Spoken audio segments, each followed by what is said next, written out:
আন্দোলনে যে বিজয়টা আসে তা আন্দোলনে আসে অর্ধেক, পরিপূর্ণ বিজয় আসছে আরো কয়েক ধাপ পার হতে হয়। 5ই আগস্ট আজকে এই দিনে হাজারো ছাত্র জনতা, বৈষম্য বিরোধী ছাত্র নেতারা এবং তারেক রহমানের নির্দেশে বিএনপির প্রত্যেকটা ইউনিট থেকে সারা বাংলাদেশে তাদেরকে সহযোগিতার মাধ্যম দিয়ে এই স্বৈরাচারী খুনি হাসিনাকে অপসারণ করা হয় এবং দেশ থেকে পালিয়ে যায়। এই 5ই আগস্ট প্রথম বিজয় এসেছে, তা অর্ধেক। এখন চলছে দ্বিতীয় ধাপ, তারপর নির্বাচন হয়ে নতুন সরকার গঠিত হলে বিজয় অর্জিত হবে, পূর্ণ বিজয়। সংগ্রামী সাথীরা, সাংবাদিক ভাইয়েরা, আপনারা জানেন মাত্র এক মাস হলো স্বৈরাচারী খুনি হাসিনা এদেশ থেকে পালিয়ে গেছে। 5 দিন সরকার ছিল না এই বাংলাদেশে। বিএনপি দীর্ঘ 17 বছর অত্যাচার নির্যাতনের মধ্যে ছিল। আমাদের মমতাময়ী মা মৃত্যু শয্যায় শায়িত। দীর্ঘ 6 বছর পর জেলে থাকা পর তিনি মুক্ত পেয়েছেন। আমাদের ভারপ্রাপ্ত চেয়ারম্যান লন্ডনে নির্বাসিত। 1,45,000 মামলা নিয়ে বিএনপি টিকে আছে। সামনে নির্বাচন।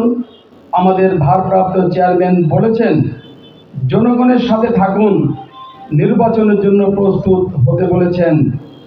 আমাদের জেলা কমিটি আমাদের সেই নির্দেশনা দিয়েছেন, কিন্তু আমরা নিশ্চয় লক্ষ্য করছি কিছু দুষ্কৃতিকারীরা 5 তারিখের পরেই লুটপাটে ব্যস্ত হয়ে পড়লেন। তারা বিভিন্ন সময় বিভিন্ন জায়গায় লুটপাট, চাঁদাবাজি, দখলবাজি করেছে।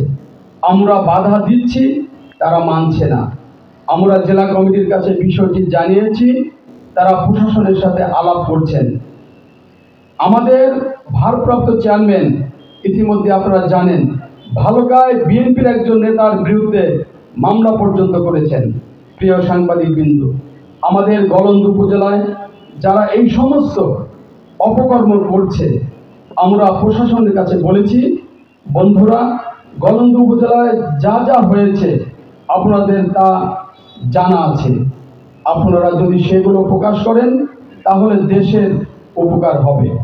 আপনারা জানেন যে জেলা বিএনপির আহ্বায়ক পরিচালনার নির্দেশে অ্যাডভোকেট আসলাম এবং সাবেক সাধারণ সম্পাদক হারুনুর রশিদ হারুনের নেতৃত্বে দীর্ঘ 16 বছর রাজবাড়ী জেলাতে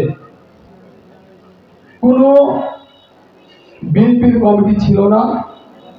সেই কমিটিকে ঘিরে আজকে 16টা বছর অ্যাডভোকেট আসলাম এবং হারুনুর রশিদের নেতৃত্বে রাজবাড়ী জেলার 8টি ইউনিট বর্তমানে বিএনপি সুসংগঠিত এবং তাদের নেতৃত্বে আজকে আমরা রাজবাড়ী জেলার 8টি ইউনিট আমরা অবিচল কাজ করে যাচ্ছি।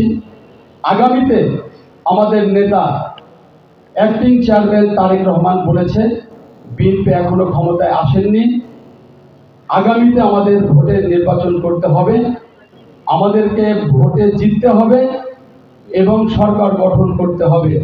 সে নির্বাচনটা হবে স্বচ্ছ নির্বাচন। আমি আসলেও কি বলবো, আজকে যারা আমরা গলন্দ উপজেলাতে যারা রাজনীতি করছি, বিএনপি সহ সমস্ত অঙ্গ সংগঠনের নেতৃবৃন্দের প্রতি আমার উদাত্ত আহ্বান থাকবে, আসুন আমরা একটা পতাকা তলে আবদ্ধ হই, যে পতাকা তলে শহীদ জিয়া, খালেদা জিয়া, তারেক রহমানের স্লোগান দিয়ে আমরা একসাথে রাজনীতি করি। আপনারা ভুলে যাবেন না, এই 5 তারিখের পর থেকে এই খুনি হাসিনার দোসর এবং প্রেতাত্মারা এখনো পর্যন্ত তারা কিন্তু নিশ্চুপ হয় নাই।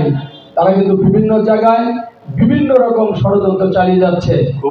আপনারা যদি মনে করেন বিএনপি ক্ষমতা এসেছে, তাহলে অবশ্যই ভুল হবে। নির্বাচন ছাড়া এদেশে কেউ কোনো সরকার গঠন করতে পারবে না।